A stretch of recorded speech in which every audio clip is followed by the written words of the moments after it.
오늘 이제 오전 내내 지금까지 주질에서 가장 중요한 화두가 된 것이 삼권 분립인 것 같습니다. 저도 모두의 말씀을 드렸습니다. 이 삼권 분립에 대해서 후보자께서는 기능의 분리를 말하는 것이지 인적 분리는 아니다 이런 말씀을 하셨습니다. 맞습니다. 법을 물리적으로 해석하면 그 말씀이 틀리지는 않지만 저는 총리 후보자께서 그 말씀을 하시는데 매우 안타깝다 이런 말씀을 드리지 않을 수 없습니다. 이것을 여당 의원들이 그런 논리를 주장하실 수 있습니다. 그러나 총리 후보자시라면 적어도 대한민국의 바람직한 대한민국의 모습, 헌법의 정신, 헌법의 가치 이런 본질적인 부분을 고민하는 답을 하셔야 되지 않았을까 하는 생각을 합니다. 우리가 늘 삼권 분립을 말합니다. 몽테스키에가 법의 정신에서 말을 할 때 그 핵심은 뭡니까? 모든 권력은 남용될 수 있기 때문에 그 권력을 서로 제한할 수 있는 이런 삼권 분립을 만들어야 된다 이렇게 되어 있습니다. 결국 우리 대한민국에서는 어쩔 수 없이 이 제왕적 대통령제 때문에 이 입법부가 행정부를 과연 제대로 견제하느냐에 대해서 많은 국민들이 의심을 갖고 있습니다. 여당은 소위 청와대의 출장소라는 그런 의심을 갖고 야당은 지나친 발목 잡기라는 그런 의심을 갖고 있습니다. 그런데 의회의 위상이 높아지기 위해서는 우리 스스로 여당, 야당의 자세도 바뀌어야 되겠지만 의회라는 이 의회의 이가 해야 될 그런 역할의 의미에서 저는 국회의장이었던 분이 국무총리를 가시는 것은 굉장히 입법부의 기본적인 위상을 떨어뜨릴 수 있다고 생각을 합니다. 그래서 후보자께서 이것을 인적 분리, 기능적 분리 하시면서 하시는 말씀은 너무 후보자의 그릇에 비해서 작은 말씀 아니었나 이런 부분을 지적드리면서 저는 후보자의 진정성을 믿습니다. 후보자께서 의장을 그만두시고 총리 가시기 위해서 뭐 의장 때 총리 뒤를 생각하고 뭐 그렇게 의장으로서 편파적으로 하려고 하시지 않았다 이렇게 믿고 싶습니다. 또한 의장을 마치고 총리를 가기 위해서 노력하신 것이 아니라 정말 여당 내에서 총선을 앞두고 모든 총선 구도를 짜다 보니 지금 총리 후보자는 필요하고 결국은 고사하다 그 자리에 오신 거 잘 알고 있습니다. 그러나 적어도 이러한 선례는 앞으로 의장에 오르신 분이 내 다음 자리 총리가 될 수 있어 하는 그런 생각을 갖고 부당하게 의장으로서의 본래의 직분에 맞지 않게 하실 수 있기 때문에 저희로서는 이것은 나쁜 선례라고 지적을 하는 것입니다. 그런 면에서 좀 큰 틀에서 후보자의 그릇에 맞는 답변을 해주셨으면 얼마나 좋을까 이런 말씀을 지적드립니다. 그리고 이제 두 번째로는 아까 협치 총리가 되고 싶다 이런 말씀하셨습니다. 저도 지금 너무 정치가 극단의 갈등으로 되는 부분에 있어서 우리가 좀 더 국민을 통합하는 쪽으로 의회가 기능을 해야 되고 이런 쪽으로 정치가 가야 된다는 부분에 있어서 100% 동의합니다. 말씀에 이런 말씀하셨습니다. 서초동 국민 그리고 광화문 국민 이렇게 말씀하셨습니다. 이렇게 나눠지게 된 것의 핵심적인 원인이 무엇인가? 최근에 보면 역시 연동형 비례대표제와 그리고 공수처 법안입니다. 저희는 연동형 비례대표제 아무도 모르는 선거법이다. 공수처 결국 대통령 측근들의 비리는 영원히 덮어둘 수 있는 공수처다 이렇게 이야기하고 있습니다. 그런데 그 과정이 너무나 이 의회 민주주의를 파괴하는 형식으로 진행이 되었습니다.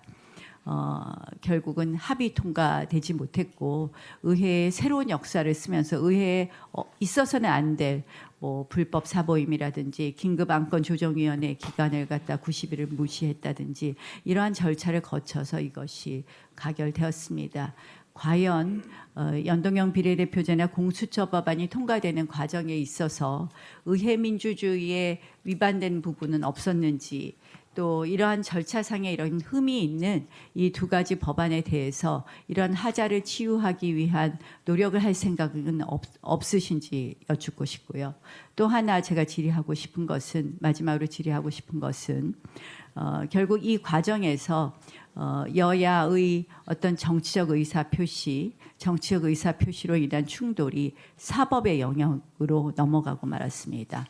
적어도 문희상 의장께서도 제가 전임 원내대표를 할 때 이 비공식적으로 비공개에서 말씀하실 때는 이 정치의 영역에 사법의 영역이 들어오는 것은 매우 잘못됐다라는 말씀을 여러 번 하셨습니다.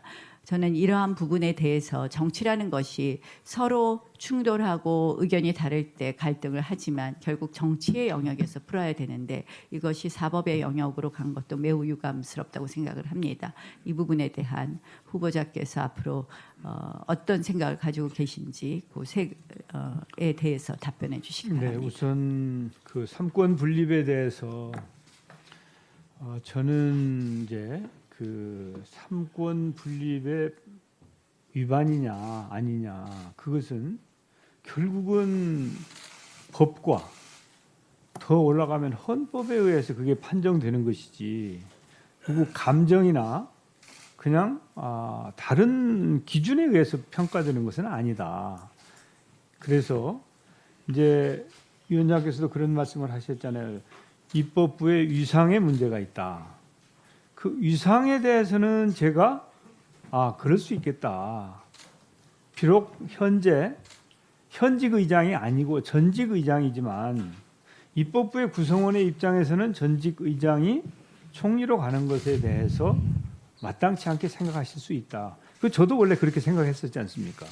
그래서 그 부분에 대해서는 제가 유감의 뜻을 표했지만 결국은 지금 누가 어떤 일을 하느냐 하지 않느냐는 국민이 판단할 일이다. 저는 그렇게 생각합니다. 그래서 이 삼권 분립 논쟁에 대해서도 우리가 여기서 여야 간에 아니면 저와 우리 야당 의원님들 간에 자신의 주장을 펴도 이게 여기서 결판이 안 나죠. 결국은 국민들께서 판단하실 일 아니겠느냐. 그래서 국민들에게 그건 판단을 맡겨주시면 어떨까 이렇게 말씀드리고 싶고요.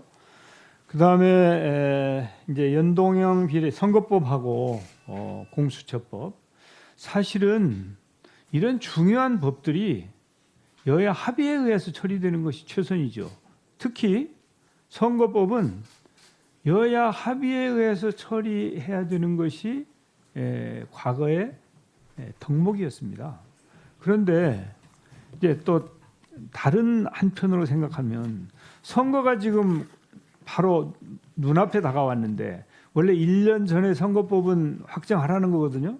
그게 강제 규정은 아니지만 훈시 규정으로 1년 전에 선거법도 확정을 하고 또 선거구 획정까지 해야 되는 것입니다. 그런데 지금 불과 몇 개월 남았습니까? 그렇기 때문에 이런 상황이 벌어진 것 아닌가 하는 안타까운 생각을 갖습니다. 공수처에 관해서는 원래 제가 20여 년 전부터 공수처를 해야 된다고 주장을 하던 사람입니다. 그러나 그것은 저의 개인적인 생각이고 아무튼 현재 이 자리에서 혹시라도 저의 답변이 여야 의원님들의 어느 일방을 좀 취하는 것 같은 입장을 취하는 것 같은 것은 가능하면 제가 피하는 게 좋지 않을까 그런 생각에서 선거법이나 공수처에 대해서는 더 깊은 말씀은 제가 드리지 않는 것이 옳지 않나 이렇게 생각이 되고요.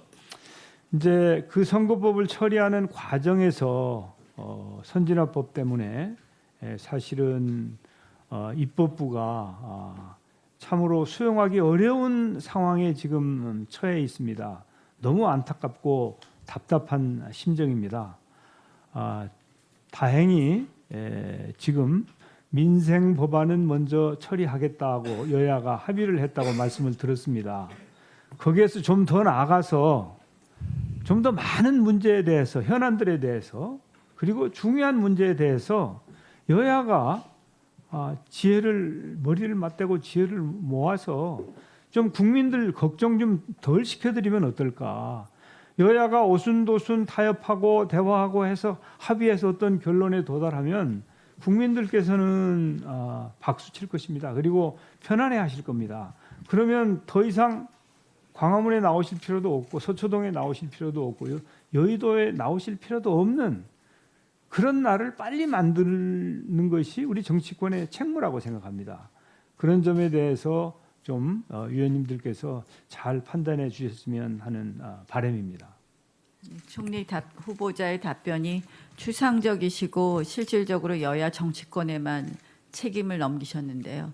총리 후보자로서 하실 일이 많으시다고 생각합니다. 만약에 총리가 되신다면 이 부분에 있어서 좀 답변 그러한 지금 정치권 여야 정치권 이야기가 아니라 결국 대통령부터 해서 지금 이 정부의 기조나 이런 부분에 있어서 총리께서 할 역할을 해주실 것을 말씀드립니다.